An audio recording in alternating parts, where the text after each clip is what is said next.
Saudações alvinegras! Este é o podcast Irmandade Corintiana número 251. 251, duas boas ideias. É o número do nosso podcast. Meu nome é Guilherme, eu estou aqui com a Ana, com o Gibson e com o Fábio, gravando logo depois da partida, o empate do Coringão, 1-1 em São Januário, mas foi contra o Fluminense, né, Fábio? Exatamente. Maracanã foi tomado aí por essa Copa América, então o Fluminense foi jogar no campo do Vasco lá, mas não se deu mal, né? Saiu com um resultado que, no fim das contas, para ele foi bom. Considerando todo o contexto desse jogo, foi um resultado ruim para o Corinthians. Nesse joguinho aí, o Corinthians jogou de forma indolente, né? O gosto amargo ficou na nossa boca, é isso que fica, né?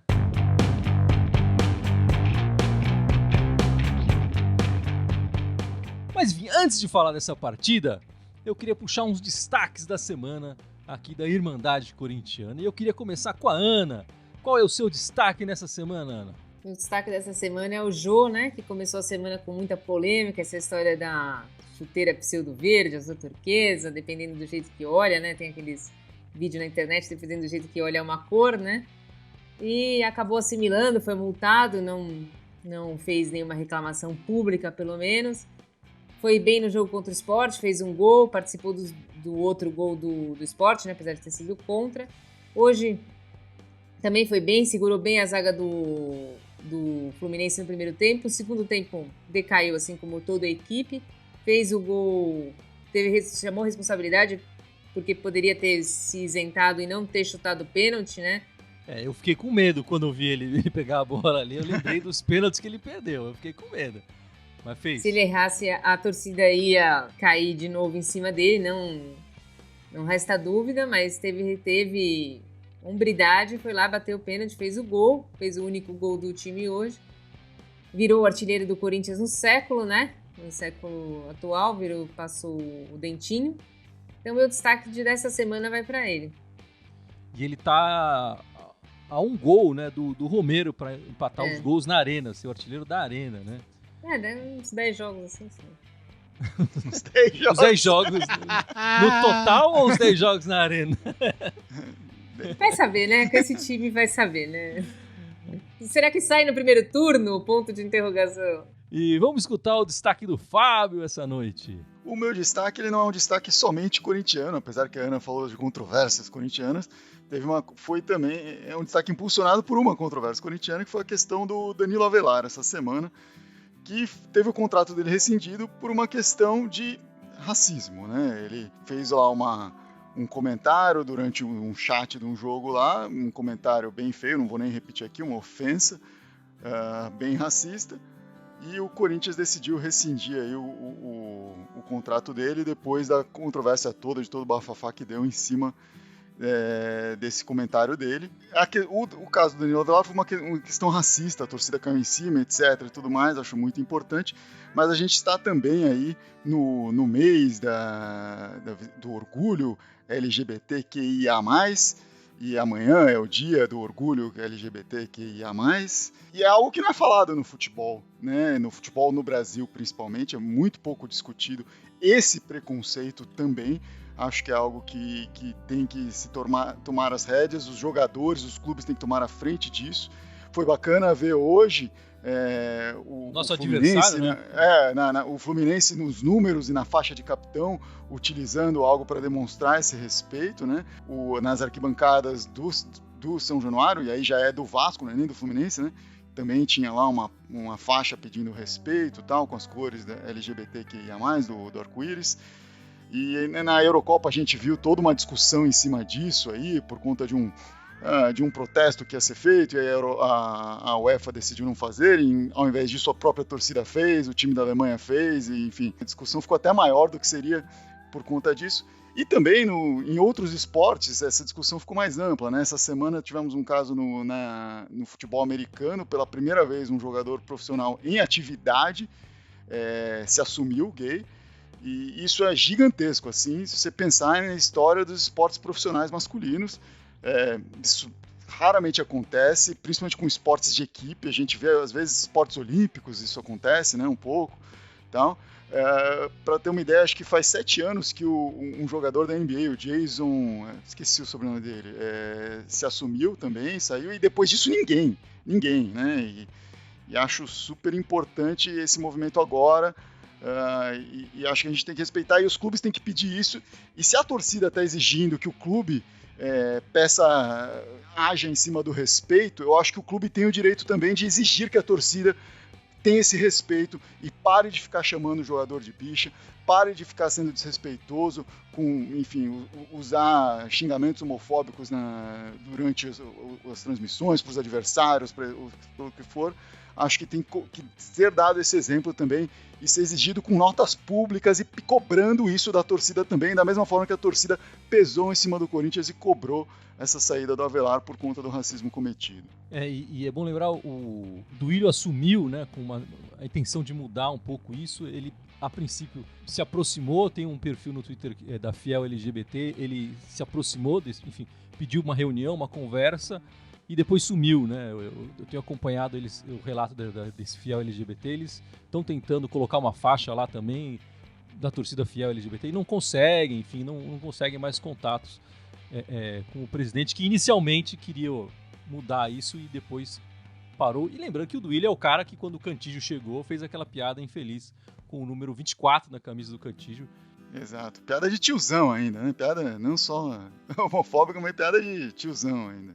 E o meu destaque dessa noite vai para Euro, mais precisamente para o público que estamos vendo presente na Eurocopa, né, nas transmissões. Que inveja deles terem público. E assim, eles só têm público lá porque lá estão vacinando, lá os países estão tentando controlar melhor a pandemia, com dificuldades, é verdade, muitas ainda. E aqui no Brasil a gente engatinha com a vacinação, a gente tem governadores, prefeitos e governo federal brigando e não vamos a lugar nenhum. E os clubes, e aí eu tô falando em geral, não só do Corinthians, ao invés de se organizarem e pedirem para a população ser logo vacinada, para eles poderem colocar o público nos estádios, continuem e ganharem mais dinheiro com isso, né? Voltarem a ter o apoio da torcida. Enfim, a gente não tem dúvida que o Corinthians seria um outro time com o apoio da torcida. Eles cruzam os braços, a gente vê só a Arena Corinthians serve de espaço para vacinação, assim como a arena de outros clubes, mas de maneira geral eles silenciaram a respeito de qualquer coisa com relação à pandemia e à vacinação. Eles têm muito poder na mão, né, de influência e tal, e eles não usam esse poder. E aí vai até ao encontro do que o Fábio falou no destaque dele também, que eles poderiam usar esse poder para acabar com certos preconceitos e também exigir um pouco mais dos nossos poderes, né, do geral, né, prefeitura, governo e governo federal também, certo? E vamos falar do jogo dessa tarde, mas o Gibson não deu o seu destaque, eu vou deixar ele dar suas primeiras impressões sobre essa partida dessa noite, Gibson. Dessa noite não, dessa tarde, desculpa. Eu falei semana passada no podcast, você perguntou qual que é a expectativa pro jogo, eu falei, cara, esse jogo dá pra ganhar. Vai dar pra ganhar aquele 1x0, não tô falando que a gente vai jogar bem, aquele 1x0 apertadinho. A gente conseguiu ali, pra variar, o Mosquito foi lá, tomou um pênalti, o Jô bateu... Eu achei que ele bateu mal pra caralho o pênalti, ele bateu meio mascada a bola bateu foi meio... no cantinho. Aquela bola fraquinha, só que ela quicou na frente do goleiro ali, foi um chute bem maldado, cara, bem picareta. Mas enfim, pelo menos foi gol, né? E cara, em seguida a gente teve a felicidade do Fluminense a ter um jogador expulso, o que pro nosso time é quase jogar com 10 contra 10, né? Já que o jogo não conta, né? Aí você tinha duas opções quando chegou ali. Ou assume, o time não sabe fazer ataque, não sabe atacar, vamos fechar essa bosta, bicho. Põe 5 volante, foda-se, vamos fechar esse jogo. Ou então vamos fazer saldo em cima. Ou então vamos fazer saldo em cima, vamos pra cima, né? E o Silvinho não fez nenhum dos dois, ele foi esperando pra ver o que acontecia. Até que o time fez um erro boçal ali atrás de deixar o anão do Casares entrar sozinho e fuzilar o Cássio de frente. Cara, é dureza. Pra mim foram 2 pontos jogados no lixo.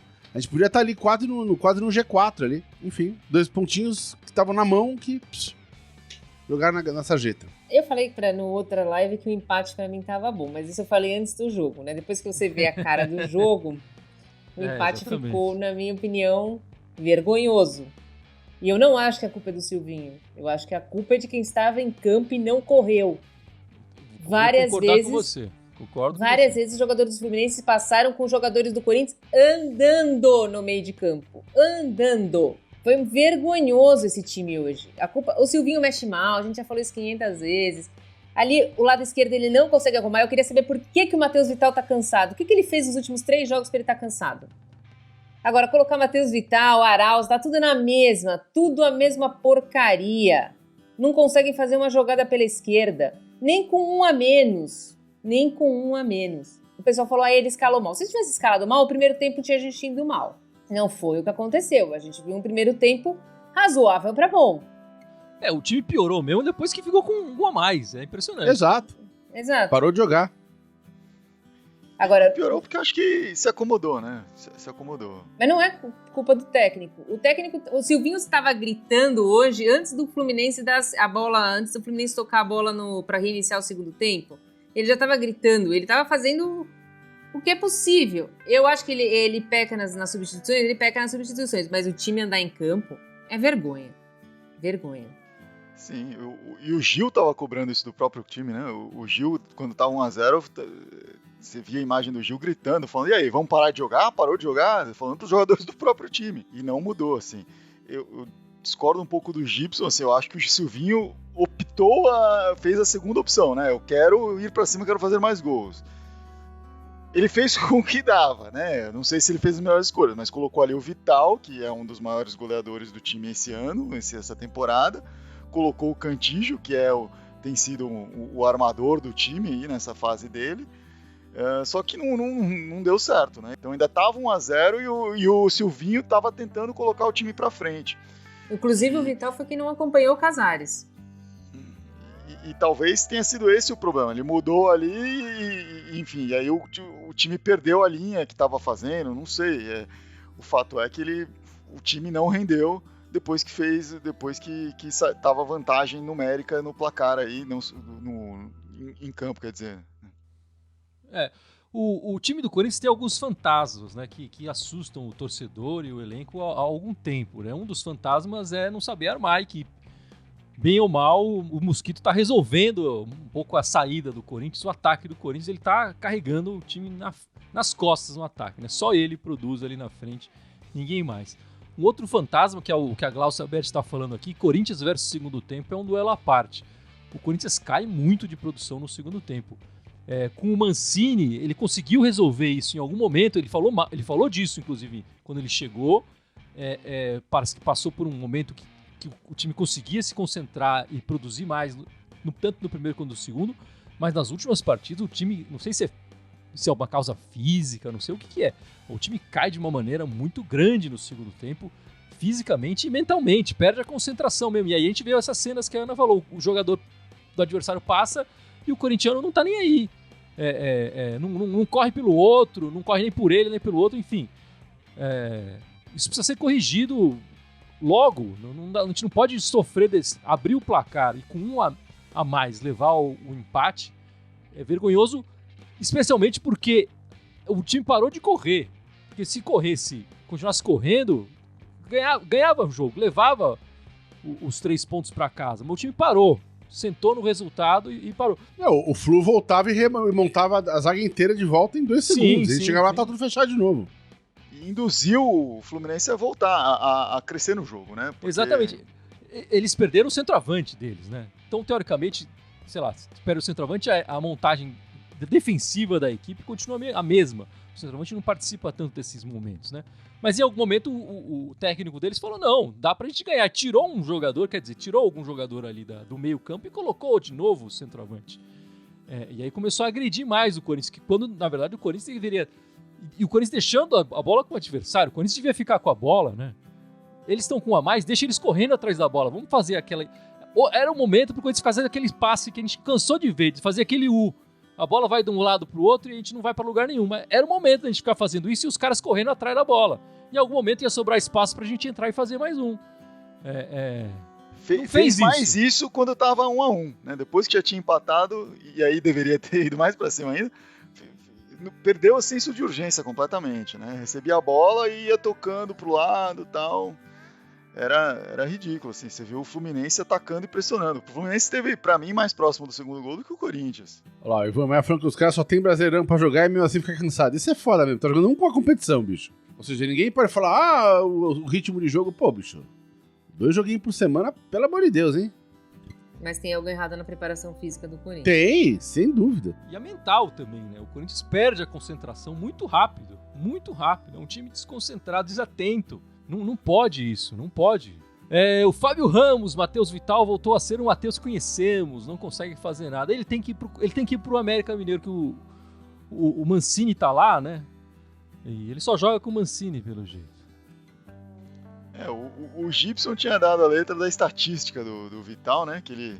O Vital vem numa crescente de gols ao ano, fez 2 no ano, 3 no outro, 4 no outro, e esse ano ele já fez 5, então ele ia parar por ali. Essa temporada. Pois é. Enfim, infelizmente isso tem se cumprido desde então, né? Não parecia que seria assim, porque ele estava jogando bem, né? Mas ele realmente sumiu aí. E Ana, o que você achou da partida do Vitinho, que hoje jogou o jogo inteiro, né? Os 90 minutos? Achei um primeiro tempo bom, deu movimentação ali do lado do Mosquito, mas o segundo tempo caiu, o meio de campo inteiro caiu. Quando o técnico deles coloca o centroavante, ele tira alguém do meio de campo e realmente a gente não vê nenhuma diferença a gente no meio de campo. A gente não vê a gente ganhando bola, ganhando segunda bola, ganhando rebote, então não tem como elogiar o meio de campo do Corinthians hoje. Nenhuma das peças que jogou ali pode ser elogiada depois que o Fluminense tira alguém do meio de campo e coloca um centroavante, e a gente não vê o meio de campo do Corinthians sobressaindo. Então, primeiro tempo razoável, segundo tempo horroroso do Vitinho. O cara foi expulso logo no comecinho, né? Foi o quê? 3, 4 minutos? Sei lá, Pô, é o segundo tempo inteiro pra jogar com a mais, cara. É vergonhoso. Eu continuo achando o Vitinho, ele tá muito participativo, mas errando muito no ponto crucial, que é o que ele entrou pra fazer, que é esse passe final, é essa criação. E o Fernando Moraes aqui falando do Marquinhos, que veio do Sport. Na verdade, ele é do Corinthians, né? Ele estava emprestado ao Sport. O Corinthians pediu a volta do Marquinhos, que fez boa parte da sua formação na base do Corinthians, né, Ana? Sim, sim. E estava emprestado, foi emprestado para Ponte Preta, foi emprestado para o Náutico, agora estava no Sport. Bragantino. Isso, agora estava no Sport e o Corinthians pediu a volta, o retorno dele para disputar a posição ali. O que a gente pode falar do Marquinhos, Ana? Você tem mais informação do jogador? Eu lembro ele da Copa São Paulo, que ele fez junto, ele jogava ali pela ponta esquerda, fazia um trio com o Pedrinho e eu não me lembro o nome do centroavante agora. É um ponto esquerda, né? Assim, acho que é o Carlinhos. É um ponto esquerda, assim, que é mais incisivo, tenta o drible, não tem tanta velocidade, ele não tem tanta velocidade quanto o Mosquito, mas ele tem o 1 contra 1, ele vai até a linha de fundo. Eu acho que é uma opção diferente a gente não tem essa opção no elenco, porque o GP parece que cada vez está sumindo mais, né? Então, mas o GP ainda corta mais pro meio, Marquinhos não. Marquinhos é mais linha de fundo mesmo, e eu acho que ele vem para suprir uma carência que a gente já tinha falado, a gente tinha pensado no Janderson, né? Mas o Janderson não vem. Então eu acho que o Marquinhos vem para ser esse diferente na ponta esquerda, porque realmente o Corinthians no lado esquerdo parece inoperante, né? Ele deve brigar por posição com o Vital. Ele é destro, né? Mas ele tem isso que o Vital fez muito bem uma época, mas que não vem fazendo, que é corta para o meio e chuta com a direita, né? Ele também faz isso às vezes. Ele marcou alguns gols assim na Ponte e no Sport. E acho que ele chega para tentar, como a Ana falou, movimentar esse lado esquerdo, arrumar uma posição ali, um lugarzinho nesse lugar que tá meio vago, né, Gibson? Não tem ninguém ali para jogar de fato, assim, garantido. Você vê se ele vai ser garantido também, né? Eu não sei, eu tô tão descrente com essas opções que a gente tem ultimamente, cara, que... Mas o Mosquito tá aí pra mostrar que é possível, né? O cara tava no Paraná, Ele tava no Paraná, ele veio do Curitiba, chegou a jogar um pouquinho no Corinthians, foi emprestado pro Paraná, ficou um tempo lá e voltou agora. Então, já há algum tempo, voltou do Paraná jogando bem. Sendo mais e o o Mosquito, quando voltou, a gente também desconfiava e tal. Demorou, né? Não é que ele chegou ontem e tá resolvendo já, né? Ele chegou, era o Thiago Nunes que tinha chamado ele, não foi? Até um tempo. Isso. Talvez o Marquinhos demore um pouco enfim, para ganhar, ter uma chance e resolver, né? Mas não se pode... jogando na esquerda, não dá pra deixar muito tempo, não. Já quarta-feira já põe no banco. Não tem dinheiro, né, Gibson? Tem que resolver desse jeito. O Wesley Monteiro tinha perguntado aqui no começo da transmissão se o Marquinhos chega para ser titular. Não acho que ele chega com essa banca toda. Ele chega para ser uma opção e brigar, possivelmente, para entrar no time. Mas é porque não tem ninguém se destacando ali, né? Como a Cris falou, o Vital tá mal, o Arauz, sei lá o que tá fazendo no time. E aí fica mais complicado mesmo. O Marquinhos pode chegar para entrar nessa vaga. Mas o Marquinhos ele já tinha sido cogitado vir no começo do ano, né, no começo da temporada, no começo da temporada 2021, e não veio porque ele se lesionou no final da temporada 2020 e fez a reabilitação dessa lesão lá com o Sport, agora está voltando a jogar e tal, e o Corinthians está pedindo para ele voltar agora. Ele fez um 2020 bom no Sport, mas me parece que lá no Sport está ok nesse retorno, mas acho que vai demorar um pouquinho aí para ele retomar o ritmo de jogo, para ele ser titular de fato aí nesse time agora. E claro, tudo vai depender do que ele fizer em campo. Se ele mostrar a garra que o Mosquito tem, enfim, aí sim vai nos dar uma opção a mais. Mas vamos lá, os próximos jogos do Corinthians. Essa semana, na quarta-feira, temos o clássico majestoso, quarta-feira, 9h30 da noite, na Neoquímica Arena, contra o time da Vila Sônia. Aí depois, no fim de semana, a gente pega o Inter de Porto Alegre, mas também de novo na Neoquímica Arena, sábado, 7 da noite. O jogo do Corinthians, 2 jogos em casa de Gibson. O que tem que ser feito? 6 pontos, semana de 6 pontos. 6 pontos, porra. Eu já falei na semana passada sobre esse jogo de hoje e os 2 dessa semana que vem. Pra mim são 3 jogos que dá pra ganhar. Hoje eles vão perder 2 pontos de bobeira. Tem que agora, nos próximos 2 jogos, ganhar isso aí. Eu acho que não tem momento melhor pra jogar com o time da Vila Sônia do que agora. Os caras estão na merda. Olha, eu sinceramente espero a vitória, não vejo outro resultado. Mas não sei se é um momento bom, né? Porque eles estão tão cansados, tadinhos, né? Será que até quarta dá tempo deles se recuperarem? Acho melhor eu pedir o adiamento do jogo, né? Pra eles ficarem uma semana sem jogar. Eu não sei, porque se jogar desse jeito, eu acho que aí vai ter torcida na saída. A partida, pro Silvinho, é extremamente importante para ele quebrar aí a marca dele, o recorde de permanência dele num clube, né, de 11 partidas. Acho que esse jogo contra o São Paulo, até baseado no que a gente viu hoje e tal, se tiver uma atuação desastrosa, ele pode cair em seguida, mas completando essas 2 partidas, ele completa as 11 partidas que ele fez no Lyon, que o Silvinho fez no Lyon. Sendo as 2 em casa, não que isso mude alguma coisa, já que não tem torcida e o Corinthians está jogando muito mal em casa, mas considerando também as fases dos adversários e a fase do próprio Corinthians, e até mesmo a evolução que a gente vê o Corinthians, né? Difícil você falar de evolução vendo esse futebolzinho de hoje, mas ainda assim o de hoje foi melhor do que estava 2 semanas atrás, né? Então há uma evolução, assim, né? Do ponto de vista tático. E aí tem outra questão, acho que a Cris acertou muito bem falando, os jogadores pisaram na bola, pararam de correr. Eu acho que assim, vai ser difícil parar de correr contra um São Paulo, num clássico, acho que isso não deve acontecer, então acho que espero um resultado bom para o Corinthians. E aí o jogo seguinte se torna esse perigo, né? Que é o jogo que o Corinthians tende a cair no segundo tempo, porque correu demais no jogo anterior, sei lá. É isso, mas gostaria de ver 2 vitórias, mas assim como foi essa semana, sair com uma vitória e um empate, tá bom, acho até, viu? Essa semana, pelos 2 jogos serem em casa, realmente eu tô com o Fábio. Espero pelo menos uma vitória e um empate nessas 2 partidas. E aí o Corinthians também deve subir um pouco na tabela nessa semana. São 2 jogos difíceis, apesar do momento ruim do time lá na Vila Sônia, mas o Corinthians não pode entrar desatento, não pode entrar achando que já ganhou.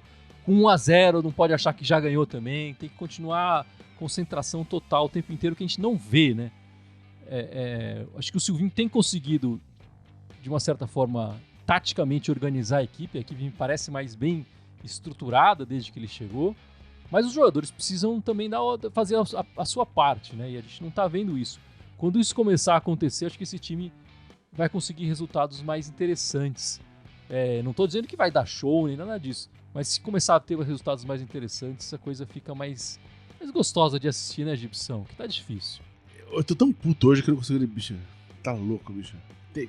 Se não ganhar esses 2 jogos essa semana, bicho, eu vou invadir aquela porra. Se ele, por acaso, Deus nos livre que não, perder esse tabu de 7 anos, aí eu acho que o mundo vai cair em cima dele e eu vou estar dentro desse mundo aí.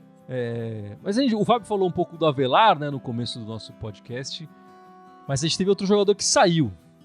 Foi o Bruno Mendes, dessa vez sem polêmicas, né? Foi emprestado pro Inter de Porto Alegre, mas não vai sentir grandes faltas do Bruno Mendes, né? Ele teve uma chance boa ao lado do Gil, não se firmou na posição. Vou sentir a falta do Bruno Mendes quando o Fagner não puder jogar, que ele vinha sendo um reserva ali da lateral direita. O que você acha da saída dele, Ana? Eu acho que ele faz parte da limpa. Botou a camisa, não teve chance na lateral, teve chance não tem posição, não sei o que, não serve pra jogar no Corinthians, sinto muito. Tipo, mas pode ser que daqui a um tempo ele vai render, mas a gente precisa do agora. Então empresta, o Internacional vai pagar o salário todo, pelo que eu li. Vamos ver, se ele render, vende, o Internacional compra. Não é também sei lá, um jogador que vai fazer muita falta, que... Pra mim, o substituto do Fagner tá no Sub-23, que é o Igor Formiga, tem feito jogos muito bons no Sub-23, apoiando a todo momento, dando cruzamento. Ele, pra mim, é o substituto do Fagner. Eu acho que o cara ser o substituto do Fagner, dizendo que a gente já vai jogar uma competição até o final do ano, não vale a pena. Eu acho que mais do que... não deu certo no Corinthians, a questão é assim, o Corinthians tem uma meta de venda de jogadores, né? E o Corinthians, no começo do ano, olhava para 2 peças no elenco como potenciais de venda grande.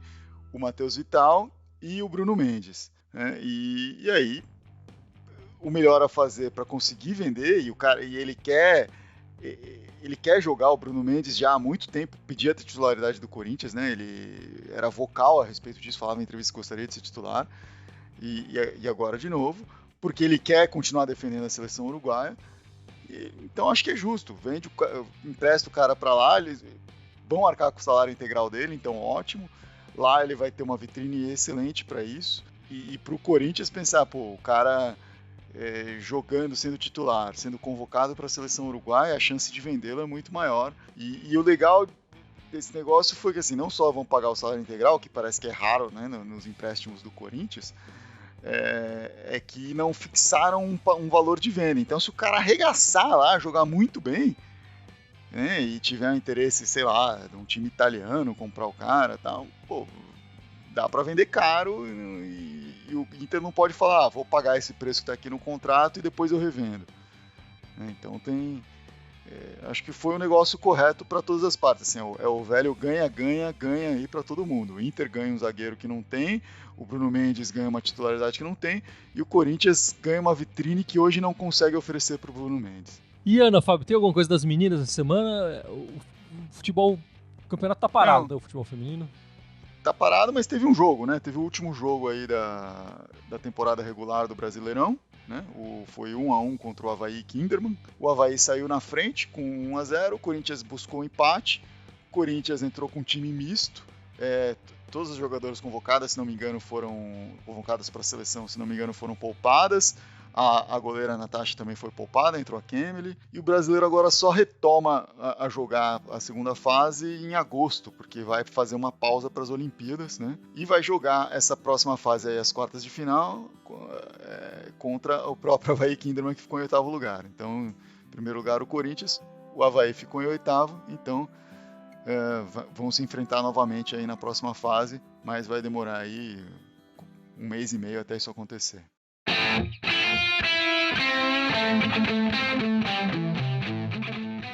Bom, meus amigos, vamos encerrando esta live, este podcast 251. E o Gibson vai lembrar as nossas redes sociais, certo, Gibson? Vamos lá, estamos ao vivo aqui no YouTube, no Facebook. Temos o Instagram, Twitter, SoundCloud, iTunes, Deezer, Spotify, Telegram e TikTok. Todos eles Irmandade Corintiana com TH, pelo amor de Deus, escrevam certo o nome do time e da Irmandade. E só no Twitter que é Irmandade Timão. Muito obrigado pela participação de todos e vai Corinthians! Vai Corinthians!